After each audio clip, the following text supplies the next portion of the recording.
Conversion ads remain a Facebook ads mystery, so today we get to demystify them. Facebook conversion ads are powerful and extremely lucrative if you know how to use them. So it's to your benefit to learn how to leverage them in your marketing campaigns. So today we break down what Facebook conversions are, when to use them, and how to actually launch those campaigns. Let's begin.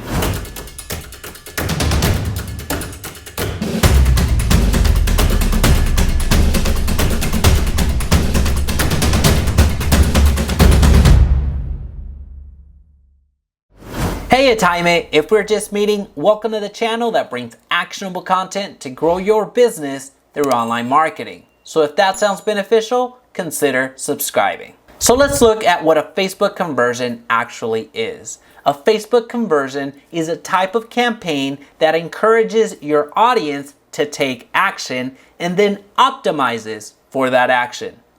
Pretty cool, right? So if you want visits, sales, leads, or any other type of trackable action, then Facebook conversions is what you need to be looking at. The optimization with Facebook conversion ads is amazing, no question about it, as Facebook's data is out there working for you. But even if these campaigns didn't optimize for you, they are still worth it. Conversion ads actually track the conversions for you. They actually track what turned into a lead, what turned into a sale, and ultimately what turned into profit. So you're able to make educated decisions in your marketing. You're able to identify those campaigns that worked, and you're able to identify those campaigns that didn't. That's going to save you money and increase your business. With that said, let's head over to the computer. All right, so let's get started. Let's launch our conversion campaign. If you've run any Facebook ads in the past, this screen looks very familiar to you. This is where you select your marketing objectives. So if you're launching campaigns for awareness, consideration, or conversions, this is where you would go to launch it. Now, the biggest mistake that people make is that they go straight into the conversions campaign here and don't have a custom conversion already set up. So they don't have a conversion already created and authenticated or confirmed active before they launch their campaign. Now, a quick nuance there before we actually go and do it the traditional way is you can create a conversion directly from the ad set the next screen over, but I'd advise you not to do it that way as it takes a little bit longer for the conversion to actually take hold and become active. You'll see what that means here in a few seconds. So first we're going to create a conversion. In order to do that, you're going to go to your little options, you're going to go to all tools and click on custom conversions. When you click on custom conversions, you're going to land on a similar screen to this. You can filter by name. If you haven't created any, then it's not going to have any conversions. So don't freak out. Where we're going to go is to create a custom conversion. And this is the screen that makes everything work. You're going to select your pixel. You're going to go to either all URL traffic or the standard events that it already has. I don't use these. I don't use the standard events. They work fine, but I like to just go with the URL traffic as I have different landing pages that I drive traffic to. And then when you're selecting your URL, you can go with contains, doesn't contain, or equals. I suggest that you use contains. It just depends on where you're driving the conversions, where you're actually converting. If you have a page that is static and does not change whenever you convert, then you can put equals. But if it doesn't, then what I highly suggest is that you go with contains. And I'll show you what that means right now. All right, so this is the sales funnel that I use whenever I'm looking to get buyer leads. It's a very simple opt-in funnel or sales funnel, landing page, whatever you want to call it. It's a very simple setup. So you have the landing page where people give their information. So if you're asking for the name, the email, and the phone number, this is where they would go. And then you have the thank you page or the acknowledgement page or the receipt page. Really, it's another page after they've already given you their information. So this is a key concept to drive home. this is what everyone's going to have access to. So when you're running your ad, they click on that link and they're over here on that landing page. And I'll show you what that looks like just so you see it. This is a preview. Whatever you promise, this is what they're seeing. So then they have the option of submitting their information.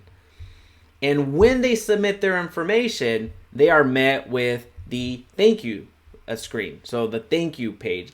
This is the URL that you're looking for because it's behind the paywall. It's behind the exchange. So if you're making a sell, or if you're asking for registry, for them to register their email, their name, their phone number, whatever you're asking for so they can become leads, this is where they end up. So they won't end up on this particular page unless they give you that information. So they could very well land on your landing page, say, it's not worth it, so they don't submit their information.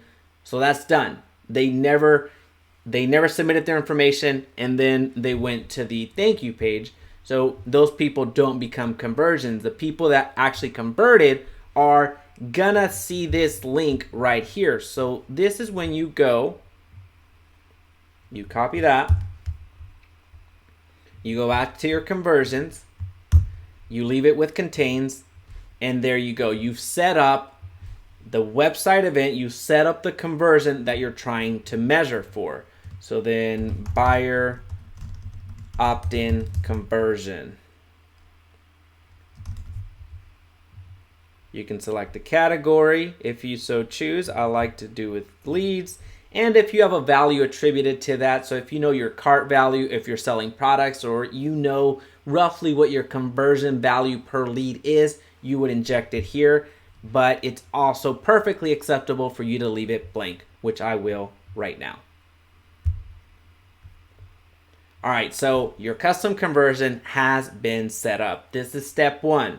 What we need to do now at this point is go to this URL and have the pixel fire. Have your conversion actually trigger. So all you have to do at that point is open up a new screen, copy that link, and this is going to trigger the pixel to fire and your conversion to fire. So now your conversion will become active. All right, so now that you have a conversion active, now you can run your conversion ad. For our purposes, we are not going to use the special ad category today. As a reminder, if you're running a credit, employment, and housing type of ad, then you do have to select it and identify what type of ad you are running, because it's going to limit your targeting features in the ad set. So just know that, again, if you're running employment, credit, and housing type of ads, you're going to go there. But for our purposes today, we are not going to do that. We're actually just going to run a conversion campaign. So I'll apologize beforehand. I'm not going to worry about names right now. I apologize beforehand, as I know that the audience on my channel is mostly real estate professionals. So you're going to see what you were once able to do, the targeting that you were once able to do. So I apologize beforehand, because it could be received the wrong way, that you're no longer able to use it. But as a reminder, there are plenty of videos in this channel that show you how to adapt, that show you how to continue getting leads, whether you're looking for buyers or sellers, investors, or any type of real estate business. So that's my way of making things up to you, as you're about to see, again, what you used to be able to do. All right, we're going to go with the conversion event now.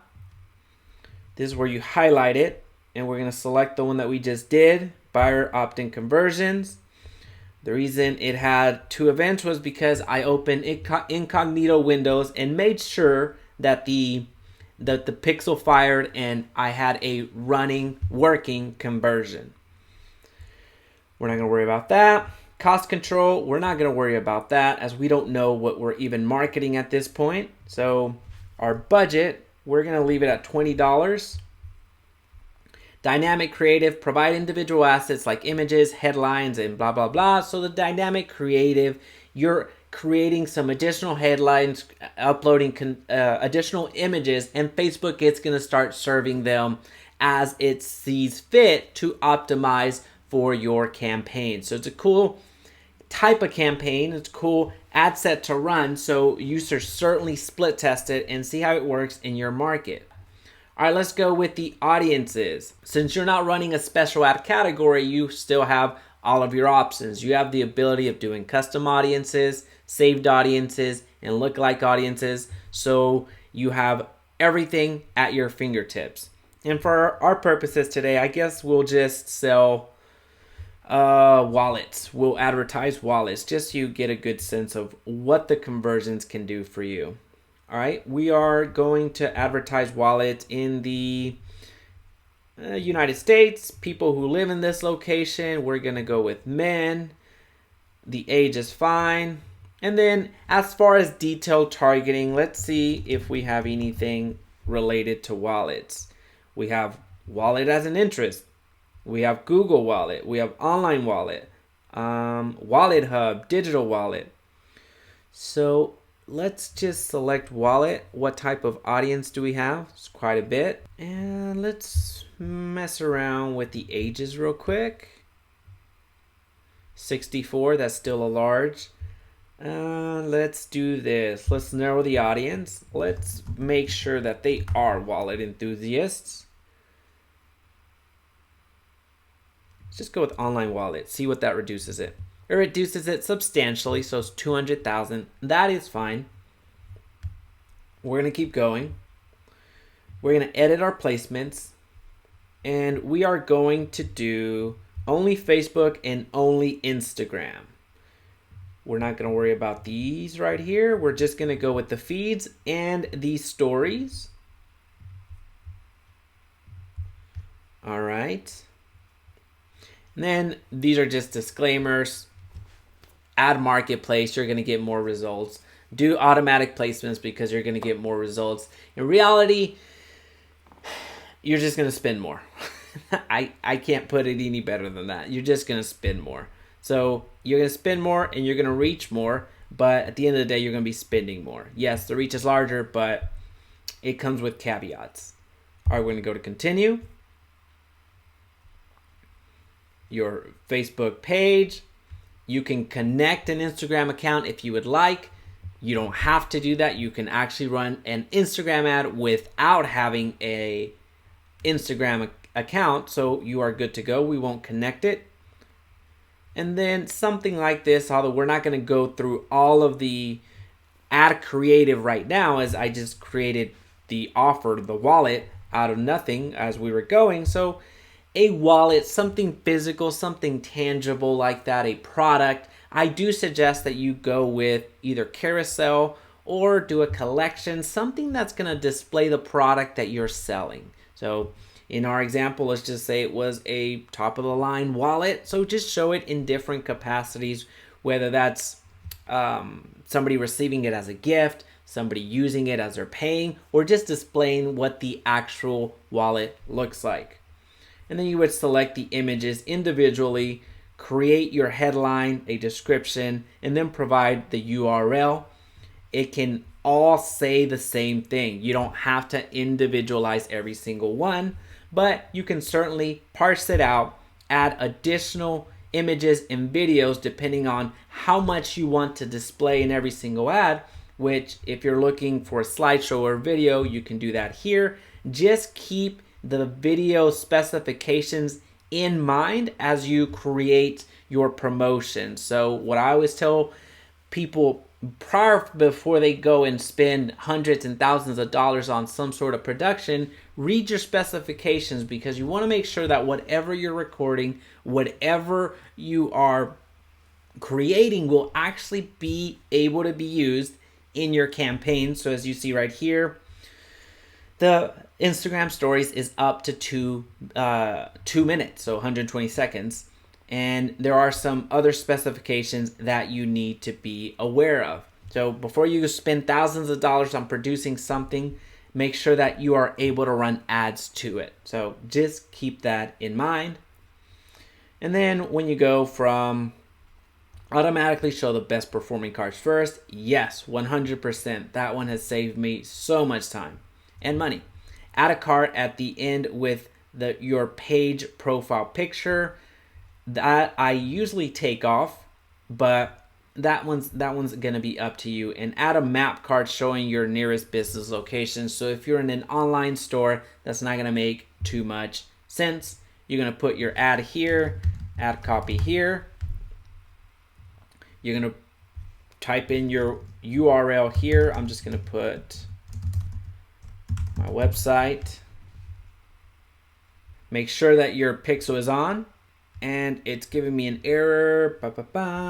Attachments, video ID must be a valid video ID. I didn't include one, so I'll just remove all this, and the error's gone away. And all you have to do now is press confirm, and you're off and running with a conversion campaign. Well, that's it, folks. If you found value in this video today, please be sure to hit the subscribe button so we can talk again soon.